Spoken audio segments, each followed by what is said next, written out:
So today's job, what I need to do is I have a bootstrap phylogeny, and I would like a bit of code just to pull out the bootstrap support of each terminal. So I just want this put into a list, into a file. So like simple file, 2 columns, first column terminal ID, second column bootstrap support. So I want the bootstrap support of each terminal for some purpose later. Now I've just been thinking what to do this. I have an old script called bagpipe philo, which sort of probably does something similar. One option would be to, I've had a look at this already, I would need to change a bit how the script is written to differentiate subjects and references on a single phylogeny. Which is not exactly what I want to do. I just want to do this for all. I want to calculate this for all terminals, so I'd need to do some modification for this. Alternative would be to add this as a function to this script process Newick. And I think I'll do this. Recently, I prefer to put all my Newick functions in, if where possible, put them into a single script. So I'm going to work with this one, I think, process Newick. And this might, so I'm not sure how to do this yet. It should be pretty simple. Depends on what I've done with bootstrap support in the past. I think I have processed bootstrap support previously, so maybe not too difficult. So I have so here's the tree I'll be developing this on. I put this into a variable in bash called boot tree, which is then placed beside this switch. So this is a tree that process Newick will be running on. Out prefix, got the same. This is forms the output file names. So I'll add another function for pulling out bootstrap support.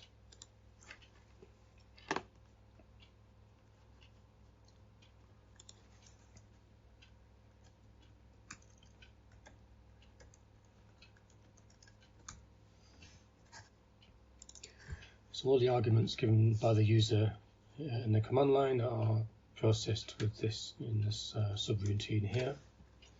So I need to add them. So these are all the existing options the user can provide. So I'll add another one to this.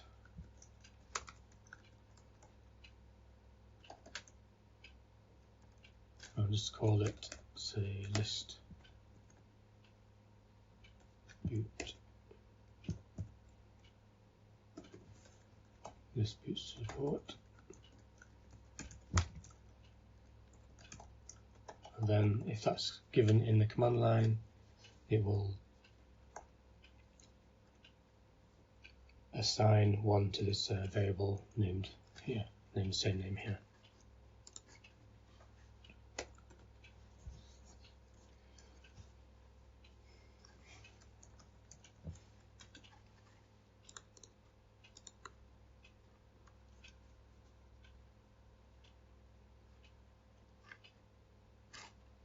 Yeah, there'll be probably a few switches we need to change. So I notice it's trying to read some file.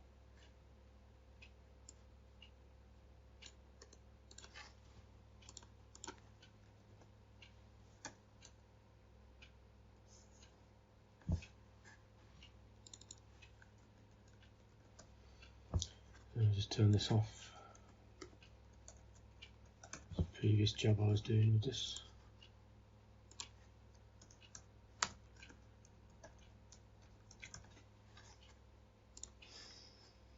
Okay, so we've set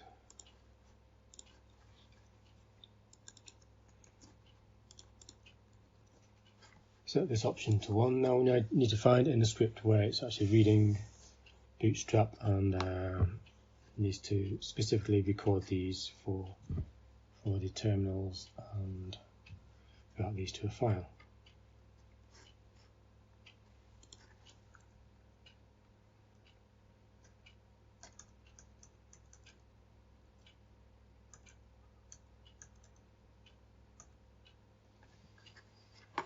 So let's start. Here is where we read the phylogeny.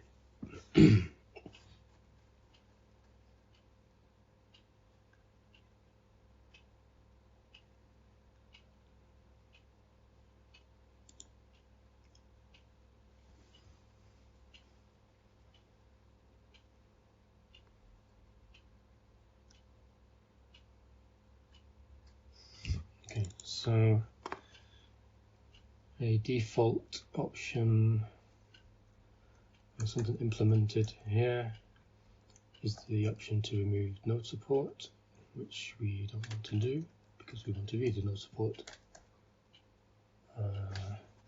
So it's worth note, but it's actually switched off. We'll just make a note.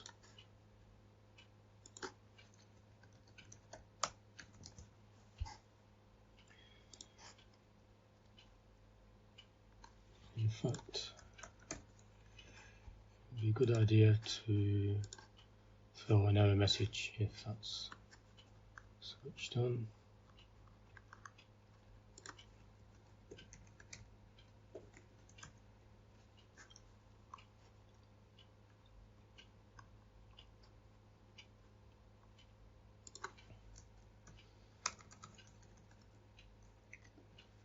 So if a user specifies that she wants to list Bootstrap support, and but the option also has to remove no support, then that needs to be throw an error message here.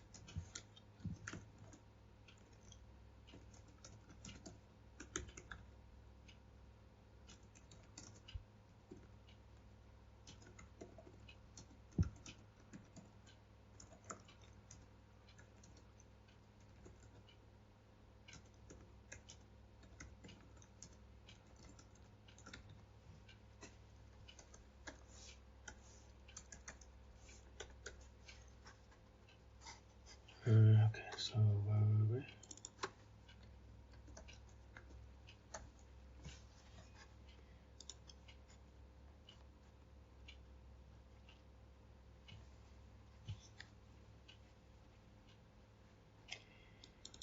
Okay, so here's where we are parsing Bootstrap support from the Newick string here.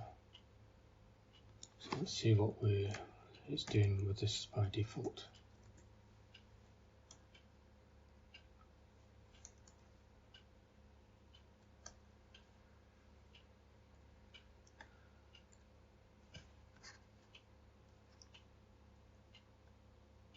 It's storing into this hash here,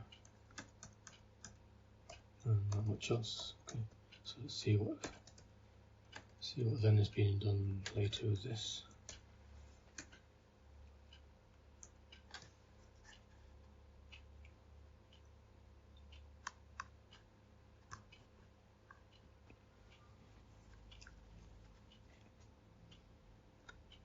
So it's been used in plotting.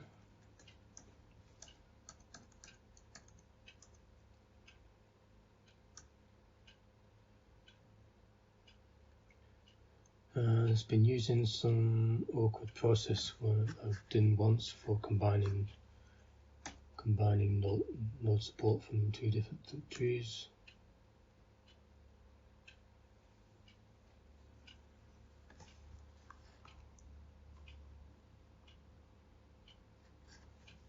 also used again in plotting.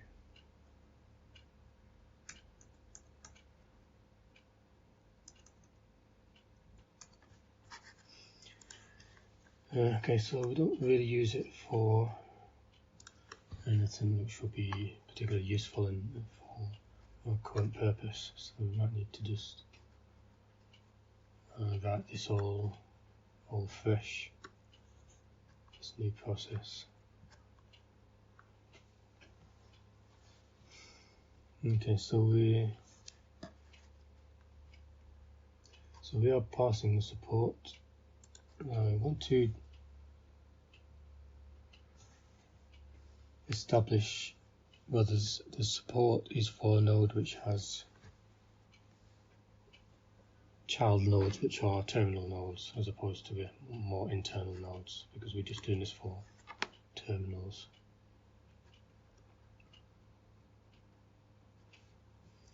I usually specify something if it's an internal node or not with actually that very name itself.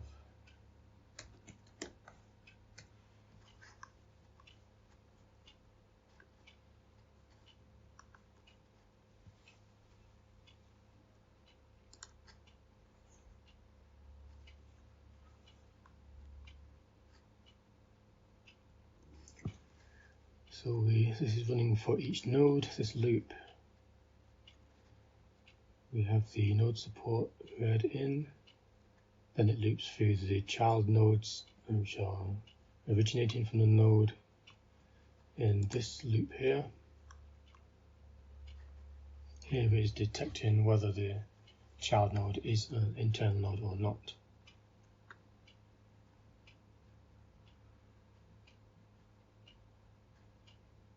So perhaps within this we can be storing or print, maybe here we can be storing the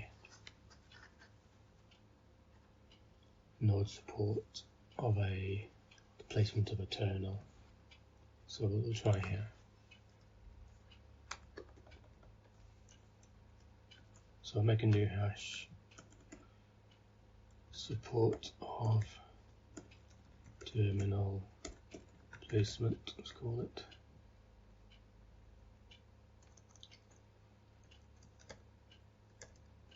Hash key will be the terminal ID.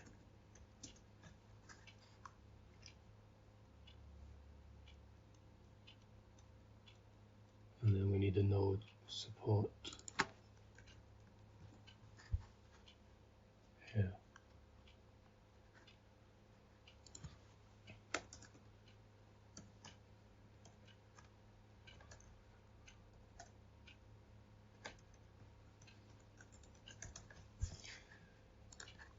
Okay, we'll see if this is doing what we think it's doing. So we've stored all these into a hash now. We can just print these to a file if that setting has been made. And we can do this after this sub has been called.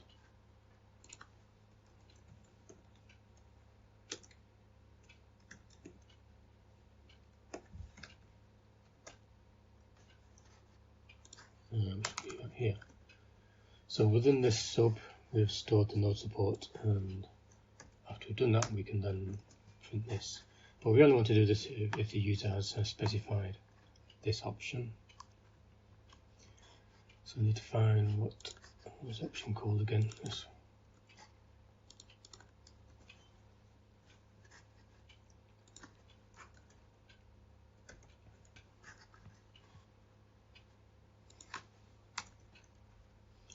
So I have conditional.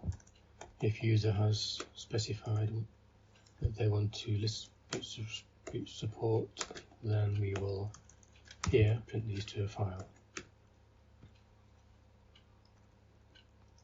So these are stored into a hash, so we need the hash keys, which will be should be node IDs for terminals only, no internal nodes.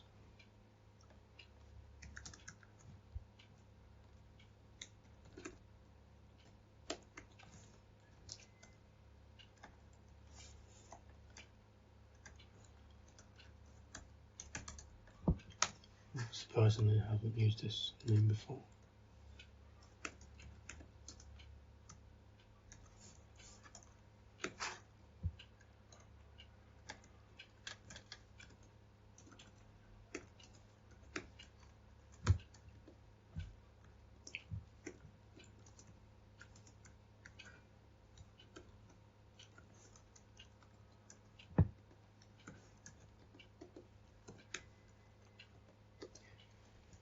So we've added the hash keys into an array,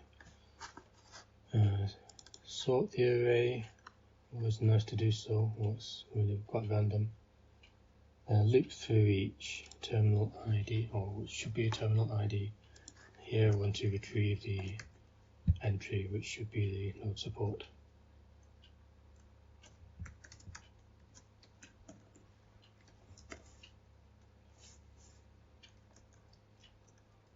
And here's the key. And we want to print this to an output file.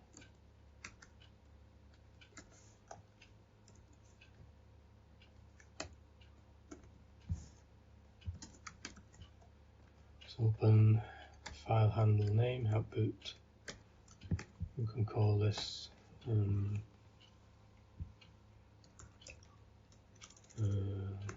listed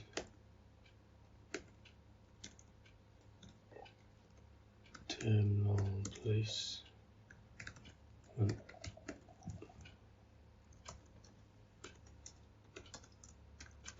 if that doesn't, if we can't open it for any reason, then I'll throw error. Some differentiating number.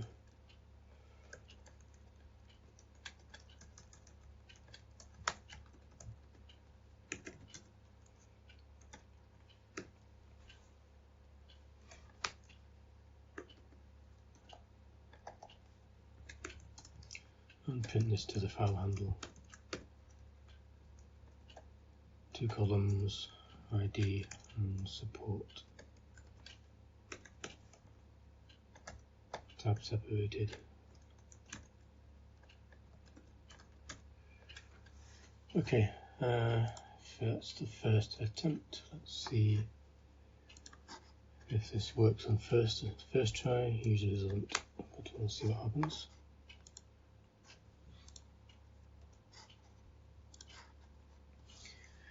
We are running folder species of phylogeny. Navigate there and see what comes out.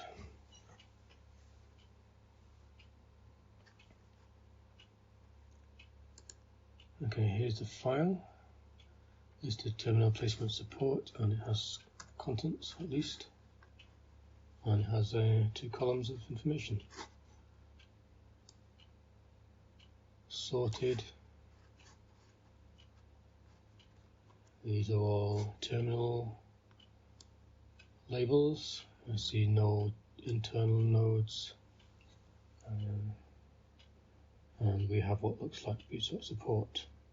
So this looks pretty good, but we should check that this is doing what we think it's doing, what it appears to be doing. So we'll open the tree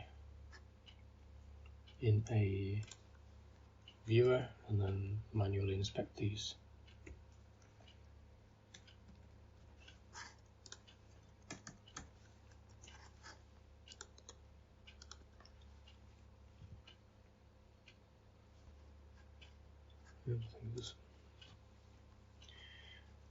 Internal labels, just called label.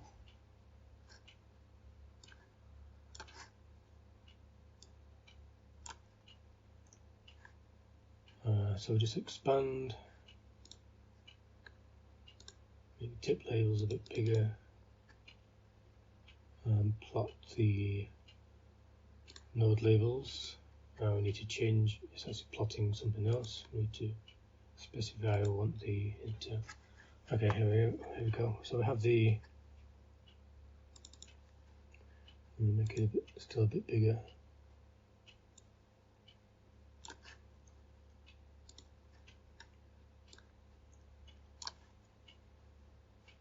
Okay, so let's look for Meridon distinctus.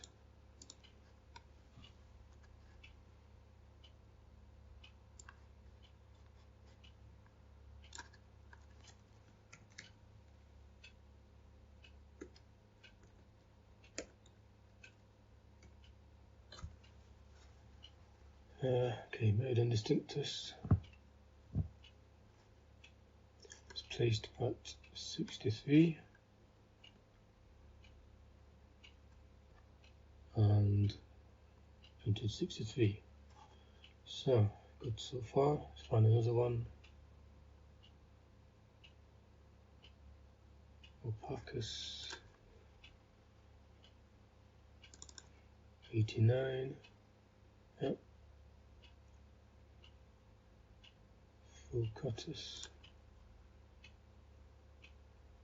14. Yep. Autonomous should be the same.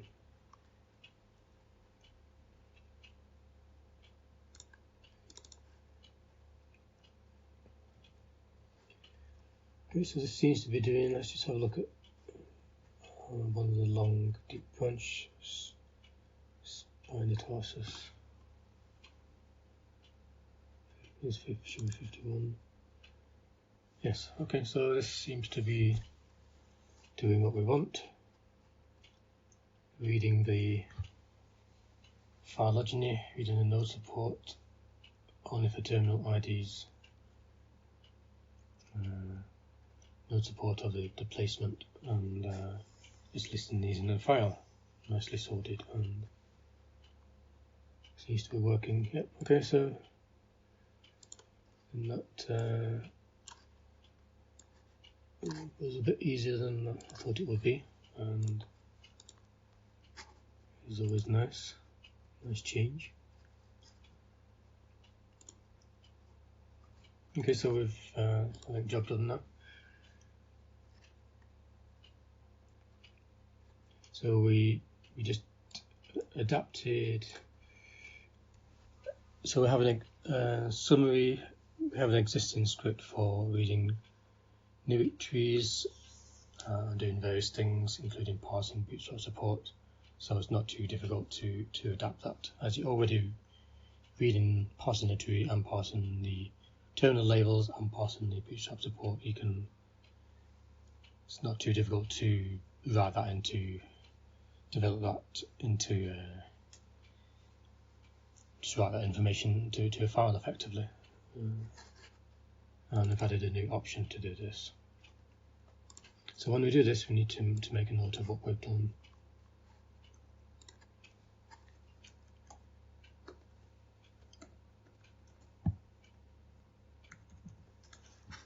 So put today's date in, version number,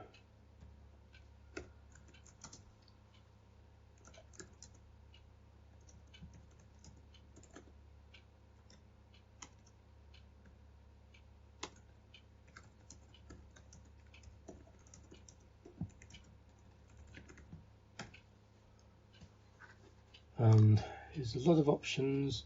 I just realised I should probably also keep a list of all the options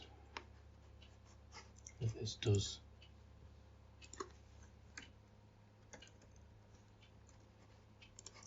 So I'll just put this